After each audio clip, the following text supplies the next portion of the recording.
Le château de Bonaguil serait-il l'un des châteaux les plus hantés de France?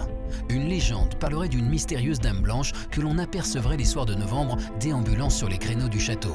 Si la légende ne paraît pas fondée, il existe en revanche de véritables mystères à Bonaguil, notamment d'étranges représentations sur les murs comme ce carré magique très particulier, la figuration d'un fantôme datant du XVIIe siècle ou encore un cartouche contenant un message codé. C'est très curieux. Tout se passe comme si quelqu'un s'était servi d'un alphabet inconnu, en tout cas pas latin, en tout cas pas grec. On a eu beau mener un travail sérieux, scientifique, on ne sait pas ce que ça veut dire. Si l'interprétation de certains messages reste encore énigmatique, les phénomènes de hantise qui se dérouleraient ici semblent plutôt tenir de la légende urbaine.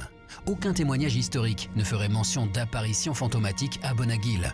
Pourtant, Max Ponce, l'historien du château, avoue avoir vécu ici des expériences troublantes, notamment une nuit d'été en 1940. J'étais venu seul et j'ai passé la nuit seul dans Bonaguil.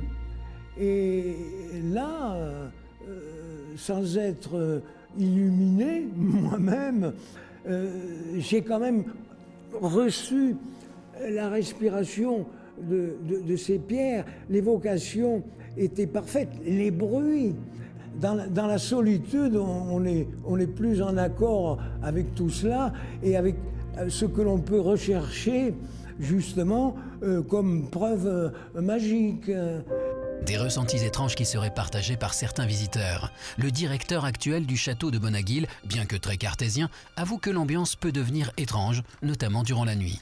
Il y a parfois des bruits, des manifestations qui sont assez étonnantes.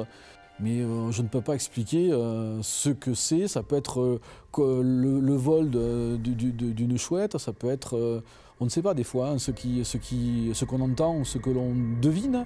Mais dans un château aussi grand et aussi vaste, il peut effectivement avoir des manifestations un peu étonnantes.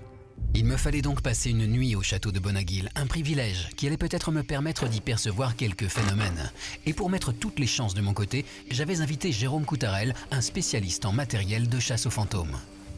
Alors ce soir, je t'ai amené des détecteurs de vibrations, des pods, détecteurs de champs électromagnétiques, on a des enregistreurs audio et vidéo, et on va essayer d'en placer un peu partout et voir s'il y a une énergie résiduelle ou quelque chose comme ça.